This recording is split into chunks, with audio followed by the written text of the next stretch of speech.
Monster! Rawr, monster!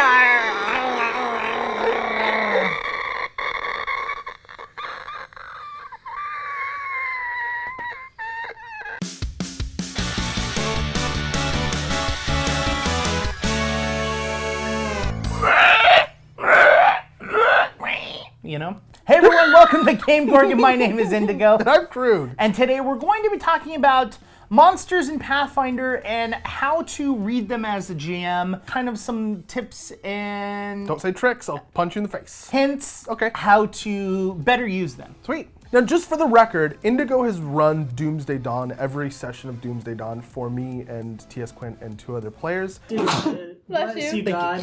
You're like resistant. Bless you, Sarah and Ray. Bless you, Sarah and Ray. You're like resistant to. Crew, are you okay? He is familiar with stat blocks and how to run monsters in 2nd edition. I have not looked at anything from the monster book at all. I haven't looked at anything from Doomsday Dawn. I've never seen a monster stat block before because I don't want to ruin the experience of Doomsday Dawn for myself. His information is coming from a place of experience. Sometimes I'm going to make assumptions and he'll correct me, hopefully. Now, the top of the chart, basically, is going to be the creature's name. And then the next thing it's going to have is the rarity and the level in which the monster is. The rarity is supposed to tell you how often in the world these creatures would exist. They use this because they use Golarion as their realm, their world that they're in. Your homebrew is almost certainly different. Yes, but it does give you, like, unless you're like, for the most part, fantasy or high fantasy. What did that land on? A 3. I have to babble and come in. Basically, in most high fantasy worlds, without any sort of outside, constrictions, it's going to be around this. You know, which is reasonable. Don't use it to limit yourself as a GM, though. No. Use it to, like, build the player's expectations. Like, oh, this is a really rare thing that's going to affect how you describe it, maybe, or affect, like, where its location is in the world.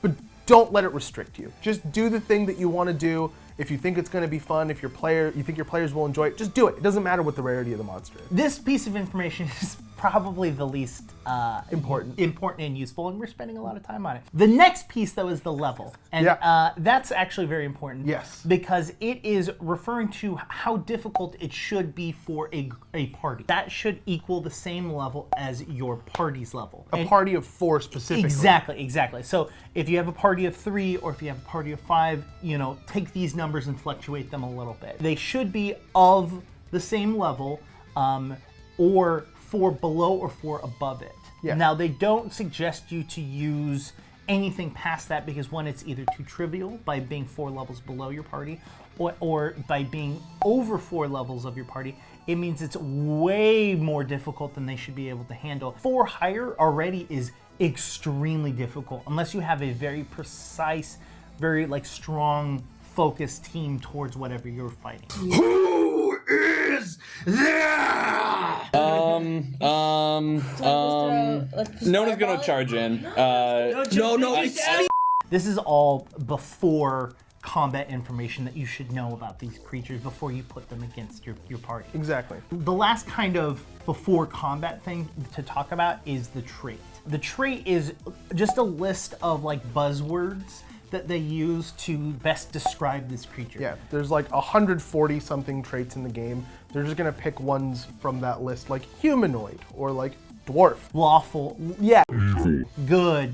Devil. Demon. If you're building an encounter with multiple monsters or multiple creatures, to put it in a realistic sense, you won't be seeing a devil working with a unicorn. Unless you as the GM have come up with a reason for a lawful evil creature to be fighting with a lawful good creature. During combat, you have access to the monster's stats just like you would a player character, except for they're a little bit truncated. There's a lot of stuff in there that maybe the monster doesn't need that isn't listed. That having been said, you do have access to most, if not all, of the stats for the monster. The first of which is perception, which is going to work the same way that it does for players. You're going to be using it to locate people in stealth. You're also going to be using it for initiative if your monster is not sneaking up on anything. There's no reason to use any other skill check. The next thing would be languages, which is only really important in two fashions. One, if you want to use this in a narrative sense to make it so that your beast or your monster is toying with them or talking to them or communicating with them. It's also important if someone wants to make a social skill in combat or before combat, I guess is another option for that. And also it's important, like if you're sneaking through a location and two of whatever enemies you're fighting are talking to each other, whether or not you can understand them. Yes. Next up is skills. This is going to give you a list of skill modifiers for that particular enemy. For example, you'll have something listed that says acrobatics +9. That means that whenever you make an acrobatics check with that enemy, you're going to add 9. Only certain skills are listed here. The other ones, you can make inferences based off of the rest if you want to, but usually that means that they're not really important for that specific enemy type. Take this as one, a way to quickly reference something in combat, but also think about what the included skills say about the enemy in question. Skill DCs are also calculated using these numbers, so if your athletics for the enemy is +9, the skill DC for athletics is going to be 19. Yeah, and so that's kind of where these are mostly used for, because the very next thing, which is your ability modifier, you can kind of project what those skills are that aren't listed, what those bonuses are based off of their ability modifier. This also can be something you as a GM can look at and use as a means of how to play this creature. Just because they have abilities doesn't mean that they're smart enough to understand what's around them in the situation. If they have a low intelligence, are they going to necessarily know to go after the caster? Yeah. Or are they going to just They're going to go for the closest thing or the thing that's hurting it the most. Exactly. Like that's where your mindset is as a GM. You have to put yourself in the shoes of something with the intelligence and the wisdom and the charisma of the enemy in question. And so that piece of information is really important during and before combat, is to understand how they're going to play it. From here on, basically, if it does not have this specific thing, it's just not listed. It's not like items, blank. Yeah. It's just literally Missing. it will not give you that piece of information. Next up is items. This is going to list any items that the character has on them.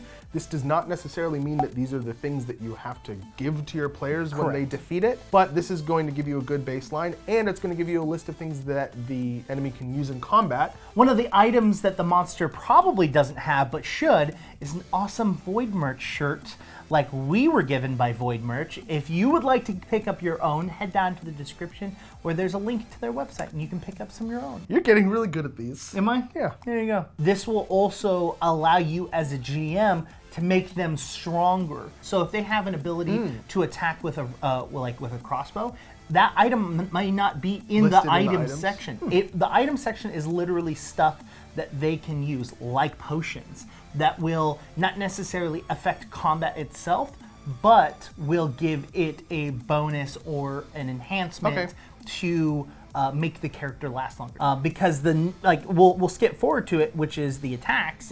It will flat out tell you ranged action, and this is exactly like players. It will say ranged attack. It will tell you how many actions it takes. It'll tell you what you roll to get, or the bonus you get when you roll, and it will tell you what damages you get, and it will give you all of the math right there for you. So all you're doing is physically rolling. And those items won't necessarily be in the item section. You as a GM should understand that if something has a crossbow attack, it has a crossbow. Or if a character disarms the sword, they can't use their sword attack. That is also true. Next up is interaction abilities. This is basically how the character interacts to things that apply to it. So this is going to be where you find damage resistances, damage immunities, and stuff like that. They're more passive in nature. They just kind of affect the creature when something is affecting it.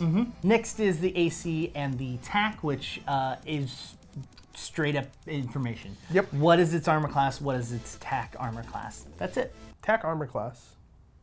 Yeah. Next up is saving throws. This is going to give you just the modifier for the saving throws for this enemy. Next is aura, which some creatures just have a natural aura. Some are simple, just like it's got a good aura, and you can sense that it's a good creature whenever you're around it. Other situations will cause the creature or player, when it enters their circle or enters their aura, they have to make saving throws to not be sickened, or their attack throws are reduced while they're in that section. Next up is reactions. This is going to list the reactions that this thing can take. Pretty straightforward. Yeah, and then there's speed. How quickly can it move within the environment? This will also tell you its fly and or swim speed if they have it, or burrow speed. And if it doesn't have those speeds... If it's not labeled. If it's not listed, it doesn't have those speeds. Exactly. All right, head down to the comments and let us know if this helped you as a GM understand how to read the beast card, and if it as a player helps you understand as well. Let us know down in the comments. While you're down there, make sure to hit the like button. Make sure to hit the subscribe button. If you've hit the subscribe button, it then unlocks the bell icon, the real champion of all of the buttons. And after you do all of that, head over to Twitter and talk to us. You can talk to me on Twitter at IndigoQT. You can get me at QueueTimes on Twitter. You can also talk to both of us at all of these social media places down below. You can't click on them. They're not links because YouTube doesn't like that. But they're in the description if you want to go to them there. We've been GameGorgon. We'll talk to you guys next time. Bye.